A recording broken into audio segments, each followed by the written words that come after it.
Hey everybody, I'm Allie, and welcome to my YNR chat for Sunday, January 9th. Oh, Jana, how desperate do you have to be to smash yourself over the head with a brick? I mean, changing her testimony and letting Daisy escape is one thing, but the whole smashing herself over the head with a brick thing is just bordering on the edge of criminally insane, really. I mean, she managed to cover her tracks by telling the police that Daisy threatened to kill her if she didn't change her testimony, and she managed to get Kevin to feel sorry enough for her to let her stay with him for one night. And then at some point in the middle of that night, she concocted this entire plan to pretend that she's forgotten everything about the past year. I mean, everything, going conveniently back to the point when they were last happy and last married. I mean, it would be good if it weren't so bad. I mean, she really pulled one off here. I mean, you have to admit.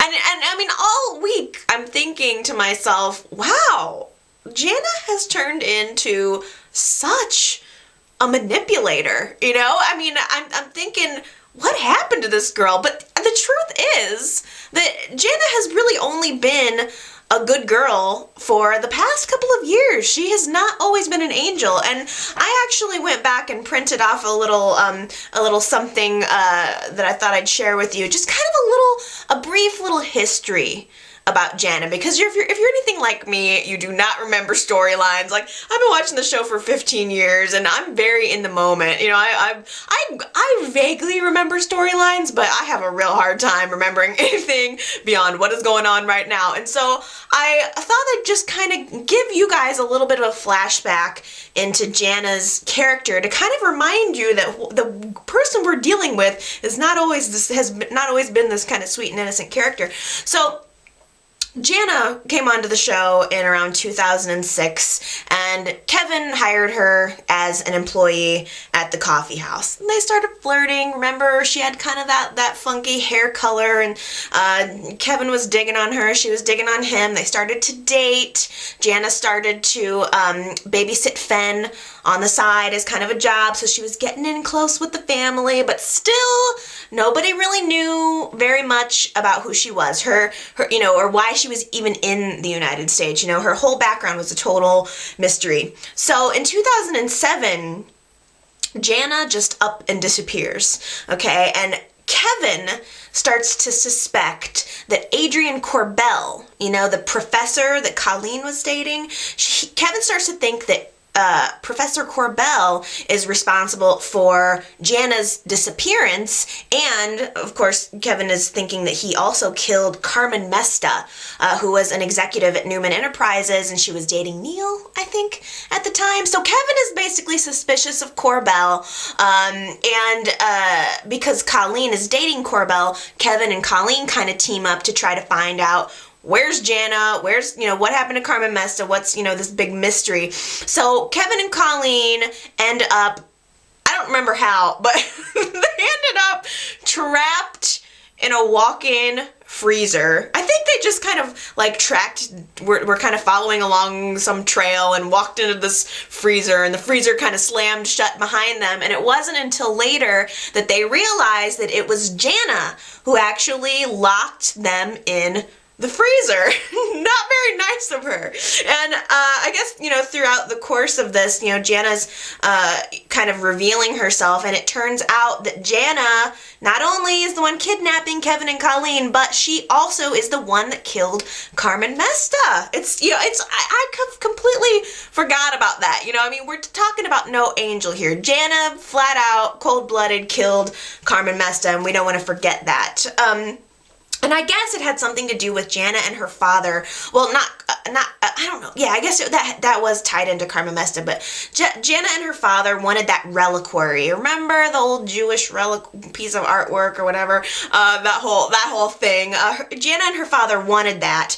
And so in order to cover up their whole art crime thing, and the whole crime Amesta thing, Jana and her father are planning to kill Kevin and Colleen by setting the whole building on fire. So Kevin and Colleen stuck in the freezer and getting ready to have the whole building set on fire. So even though Jana is in love with Kevin, I remember she had this whole internal pull going on because she knew that she needed to set up, Kevin and Colleen to take the fall for her, to save her own hide, but she still was in love with Kevin. And I guess she was trying to make it look like Kevin had tried to kill Colleen, which Kevin actually did try to kill Colleen. We forget he's no angel either. Kevin's like the nicest guy in the world right now, but I mean, it's easy to forget that he actually tried to kill Colleen. So Jana ends up disappearing. The whole reliquary thing is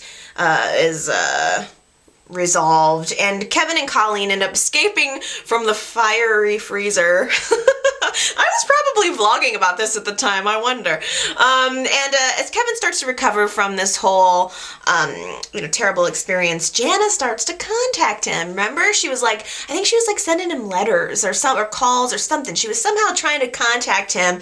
And Kevin, though, is like furious with Jana. He hates Jana at this point, and he uses Jana's feelings for him to lure her back into Genoa City. And as soon as Jana comes back to Genoa City, Kevin tries to kill her. He's got a bone to pick. I remember Kevin was just like frothing with anger for Jana because she used him, and he thought, he thought that they were in love, and she ended up trying to frame him for murder.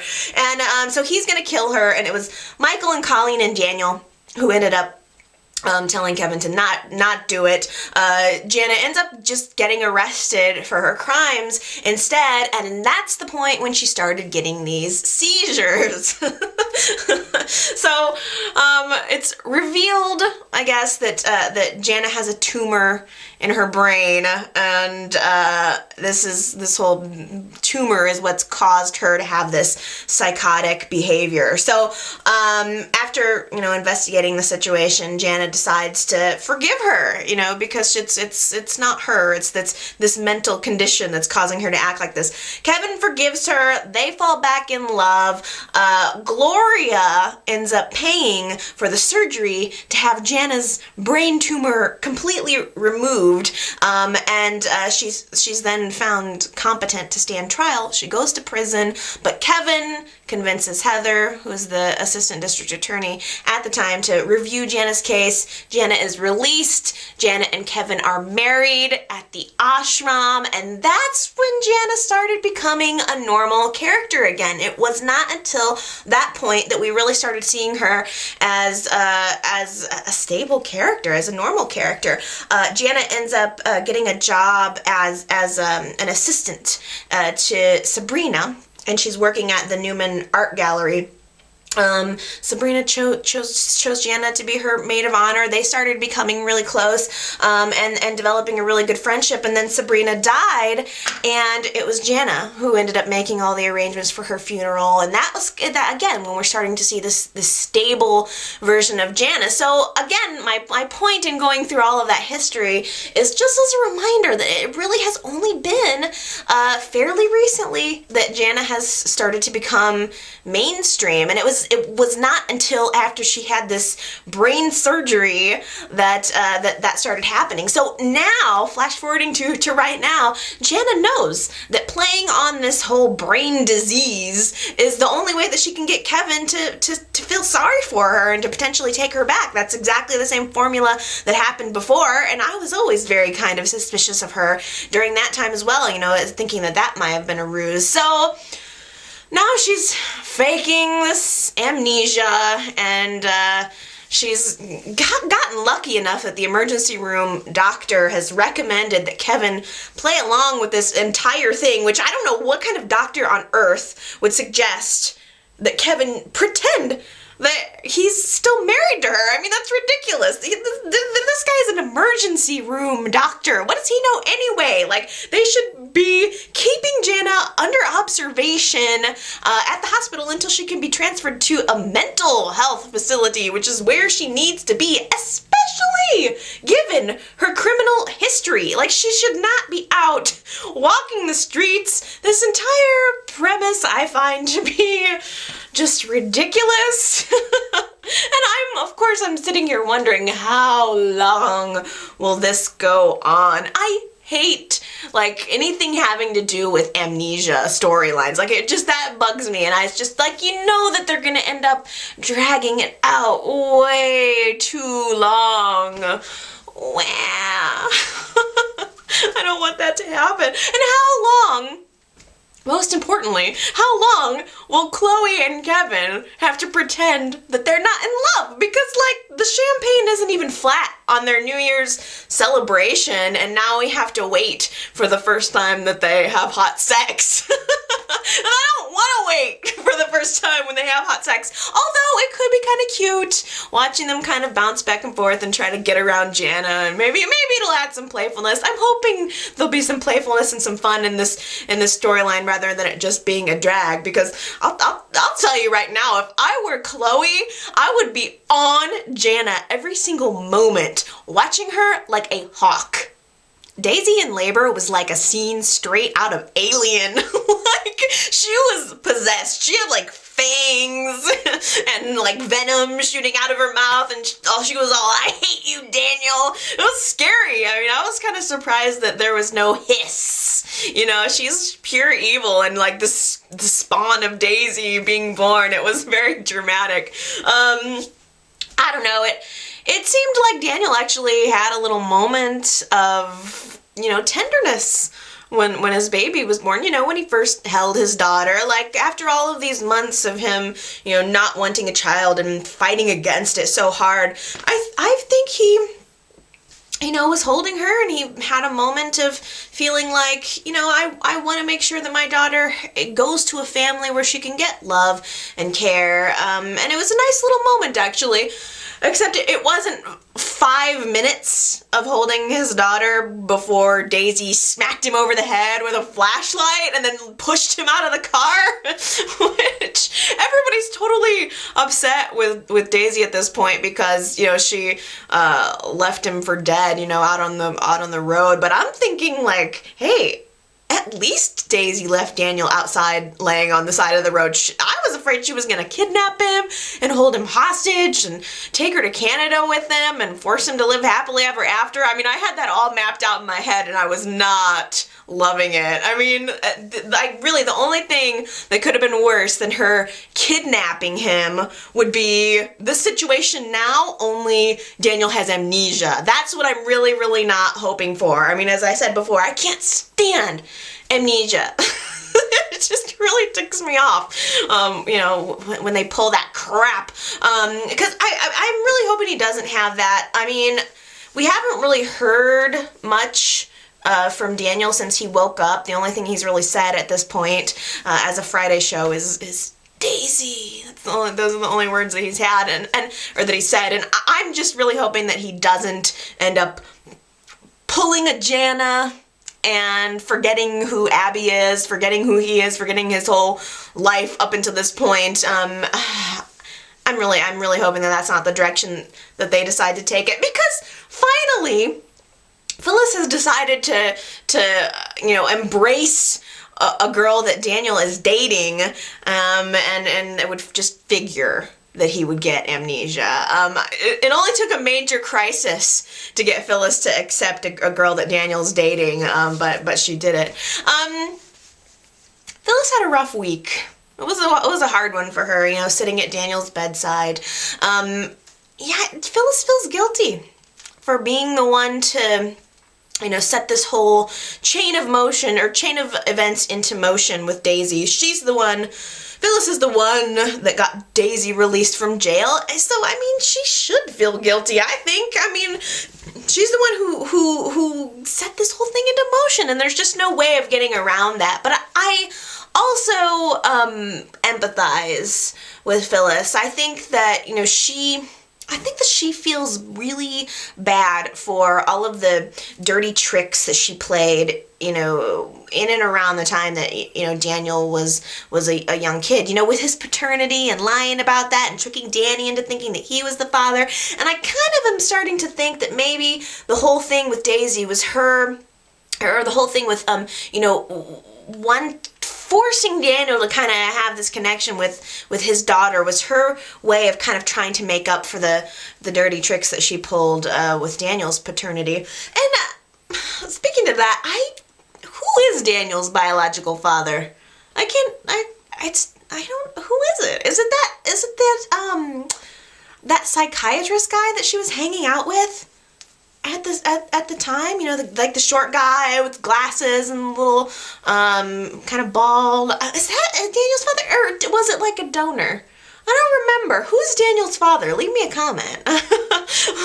Refresh my memory. Like I said, I don't remember storylines that far back. I know I was there when it happened, but I can't remember who Daniel's father is. Anyway, Daisy ended up leaving the baby at a church, which hopefully somebody will baptize that baby or something soon to take the evilness out of it, exorcise it. But I was actually kind of surprised that Daisy left the baby. I mean, I had actually started to believe that maybe she genuinely wanted to keep the baby. Maybe I'm a sucker, or maybe she did. I mean, I don't see how she couldn't, especially since the way she set the baby down at the church, and then she grabbed that pillow and kind of hugged it toward her, and then walked out the door. And the weird thing was, I don't know, I'm so mixed on this, because it's like on the one hand, I'm thinking, I can't believe she's actually leaving her baby. On the other hand, I'm watching her with the pillow and I'm thinking, is she going to smother it? But no, Daisy's baby is alive, well, and far, far away from her, which I guess is the most important thing. But what do you know? Billy and Victoria happen to be wanting to adopt a child at the same time Daisy's giving hers away. What are the odds? It's a small, small world, let me tell you. And I just want to ask this. Where on earth does Rafe get these black market baby connections? I mean, how Rafe did you come upon that? Like, where did you learn that in law school? I don't know. That's major shady coming from Rafe. I actually did start to kind of make the connection like 3 weeks ago that Daisy has a baby that needs to be up for adoption. Billy and Victoria seem to be talking about having trouble conceiving, but I was mostly only joking. I mean, like, it was like 3 weeks back in my vlog I mentioned it. I didn't actually think that Billy and Victoria would end up adopting Daisy's demon child from Primrose de Ville. So there's a little bit of a throwback to YNR history. So Rose de Ville is the woman who stole Nina's baby, who we now know as Ronin. And apparently this Primrose de Ville was also a black market child that Rose picked up along the way and named. And I think that either Rose de Ville is a Bold and the Beautiful character, or the woman who played her is on Bold and the Beautiful. There's some kind of Bold and the Beautiful connection there, and this is one of those times where I wish I watched the show so that I could tell you. Maybe you can tell me, educate me.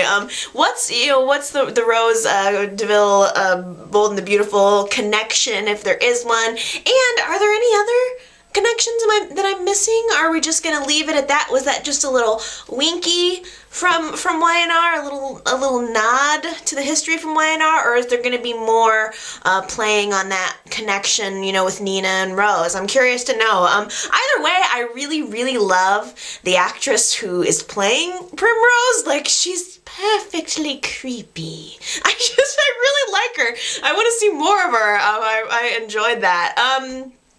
So, what is Victoria going to say and think when Billy comes home with a baby that he just bought? I mean, Billy is so scrambling to try to find some way to make Victoria happy that he doesn't realize that this is a really bad idea. I mean, what if Victoria doesn't want him to go out and just buy a baby? I mean, they're a high-profile family, the Newmans and the Abbotts. Isn't anyone gonna start asking some questions? I mean, we know Victoria wasn't pregnant. You couldn't have gotten a baby for adoption that quickly. How in the heck did that happen? I mean, really, Billy? It's like, his plans are just ridiculous. I mean, don't you think anybody's gonna ask where the baby is coming from, Billy? I mean, I'm sure he's probably gonna like put his arms behind his back and start kicking some dirt and say, well, I was taking a walk one day and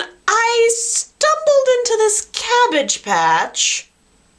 The fact that Adam isn't completely pissed at Sharon for killing Skye and potentially ruining his only chance at freedom says that he really does love her, because Sharon really screwed the pooch on this one. But you gotta give her credit for going to Victor and trying to convince him to spill his guts. But did she really think that in going to Victor she was gonna get him to completely confess to the fact that he set Adam up? I mean, there's no way. Victor has been salivating over revenge, for Adam for months. There's no way he's just gonna give up the ghost. Maybe if Sharon would have worn a more provocative outfit, then Victor possibly could have been convinced to tell the truth. But now Vance has completely dropped Adam as a client, and really Adam's only hope for potentially getting set free now lies in the hands of one of his two worst enemies, Jack Abbott. Jack is on the case. Jack has been reading his Nancy Drew novels, and he is out to seek the truth. He's gonna prove Adam's innocence. Although it's far less about proving Adam's innocence for Jack. I think it's way more about proving that Victor did something wrong and one-upping him and besting him. That's always kind of how it is with those two. I really love any scenes between Victor and Jack. Like, I just love it when these two guys go head to head. It's timeless. It never gets old to me. I mean, it's always, people always talk about, the rival and, when is it going to stop? But I love it. I say, let it live on. Let the Jack Victor rival live on. And Jack ended up paying a visit to Victor this week, and it was interesting because Jack sat there and pretty much completely laid out how Victor framed Adam. I mean, down to the last little detail, and Victor just sat there the entire time. He didn't even flinch. I mean, there was like not even a muscle flinch from him. I mean, Victor just sat there and humored Jack the entire time. And Jack actually said to Victor, I've always been surprised at how easily you lie. And it's so true, isn't it? I mean, like, even, ever since Victor came back into town, I mean, people have been accusing him, and he just sits there and takes it. I mean, not even a twinge of nervousness that this whole thing might blow up in his face. And it really is close to blowing up in his face. But Victor just quietly calls the Hawaiian shopkeep and tells him to be on the lookout. And then everything, he goes back to whatever it is that Victor does, sitting at his desk or looking out the window. I mean, actually, Victor is very close to getting exposed, because if it weren't for Nick, Jack probably would have given up. He wasn't even going to bother pursuing the whole thing until Nick got his hands on the security stills from the time that Skye and Victor were trapped in the elevator together. And you gotta give it to Nick too, because rather than jumping to any conclusions, Nick quietly went to his father and gave him a chance to explain himself. But Victor, oh no, couldn't stand it. Victor just blew up. He completely accused Nick of being just like everybody else in his family, being just like his sisters and betraying him, and being just like Nikki and betraying him, and poor little Victor, it's the world against Victor, and now Nick too. So basically, Victor got all indignant and defensive, and that's exactly what ended up tipping Nick off. I mean, Nick knew from that his father was hiding something. So Nick runs straight to Jack to give him this information. Treasonous! How dare Nick? And so that's really what has allowed Jack to continue to pursue this. I mean, I don't think that Nick wants revenge for Victor. I honestly think that Nick is just interested in the truth, which actually says a lot about Nick's character, considering how much he hates Adam, and furthermore, how much he hates Adam sleeping with his ex-wife, and how much he wants to keep Adam away from Faith. I mean, Nick easily could have kept the security stills to himself and let Adam continue to rot in prison, but he didn't. And I mean that could be the thing, that makes all of the difference to Adam. I mean, because of Nick's actions, Adam could ultimately go free. Of course, as we know, even if Adam goes free, Victor will never get caught. Watching Kane scramble to do the job of two executives is making me stressed out. I wish he would just stop it. I mean, so now Neil and Sophia were upset because Blake, in quotation marks, in air quotes, turned in an incomplete report. And Neil was just so upset he outright fired Blake. And I kept thinking the whole time, Kane should totally have just let that happen. Let Blake get fired. Let this entire ruse be over with. I mean, now that Daddy Warbucks Colin is in the picture, Kane's troubles are less about the money he can scrounge up to pay off these little guys and more about what his father's intentions are. I mean, as far as I can tell, Colin has enough power and influence to make all of the rest of these issues, these problems go away. I mean, frankly, I feel like Kane has bigger fish to fry. He should focus on finding a way to appease Daddy Dearest, and without getting himself in deeper and deeper with these lies and corruption. That's what he needs to be focusing on, rather than spending all of his time doing all of this extra corporate work. But instead,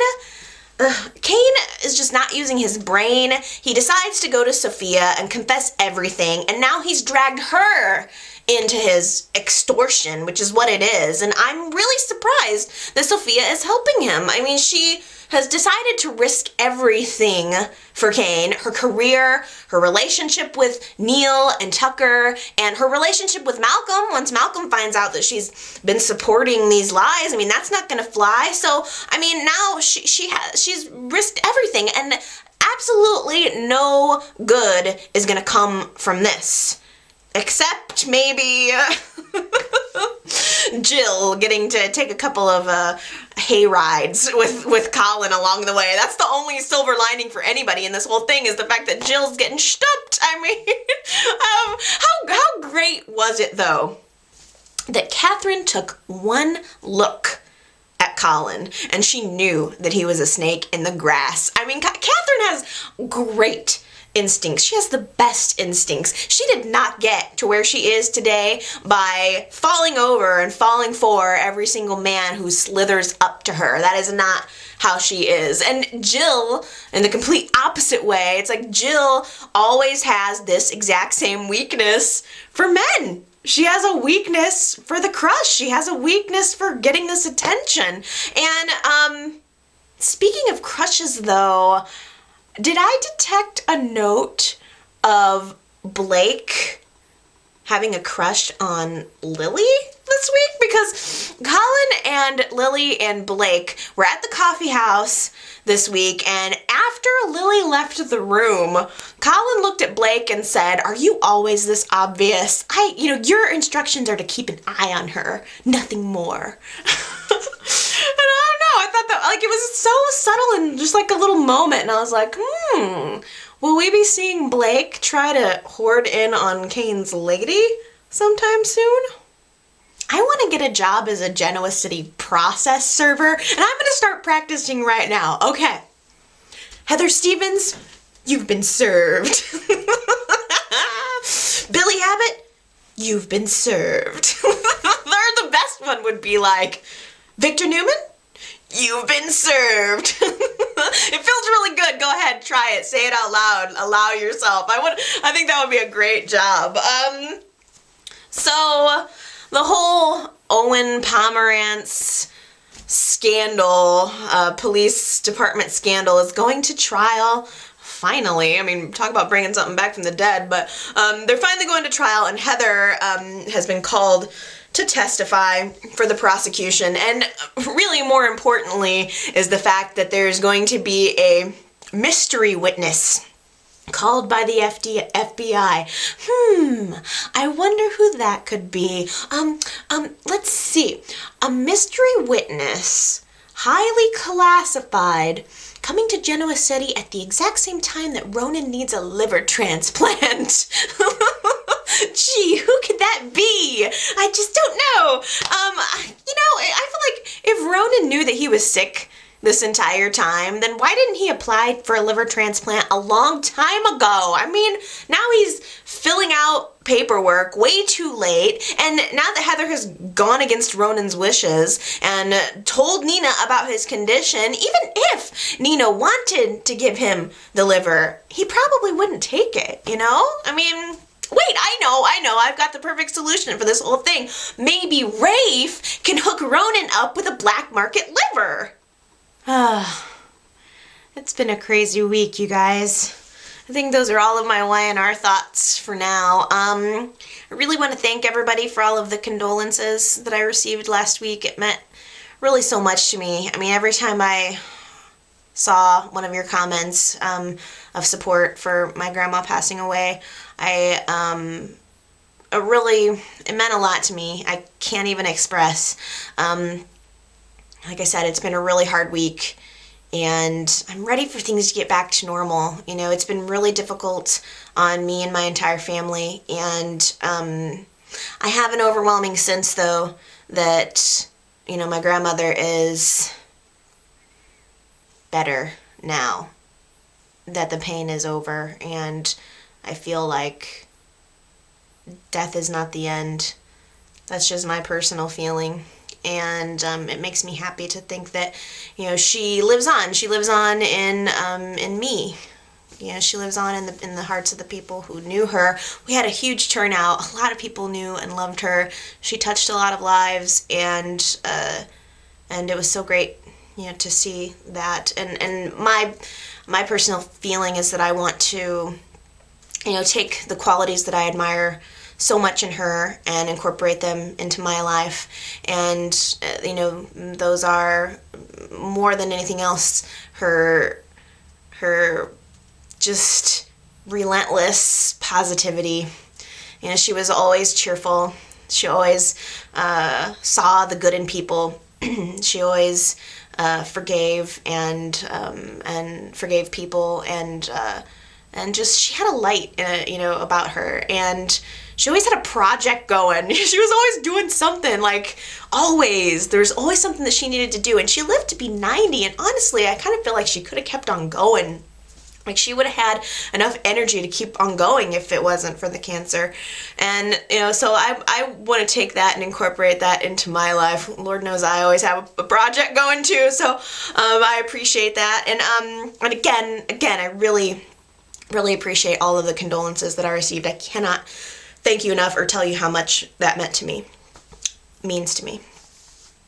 So, I guess that's it for me for right now. Just a reminder that I am simultaneously video recording this and audio recording this. The video is being posted on YouTube. The audio is posted via podcast, which you can subscribe to on iTunes. So however you prefer to get the information, you can watch it or you can listen to it. It goes both ways, whichever is easiest for you.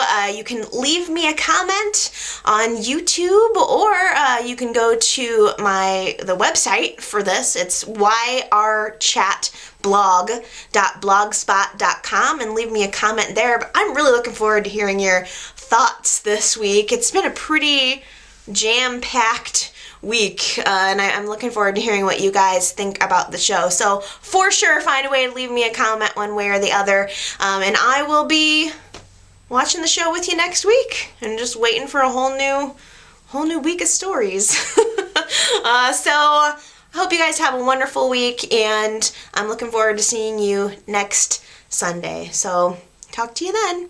Bye.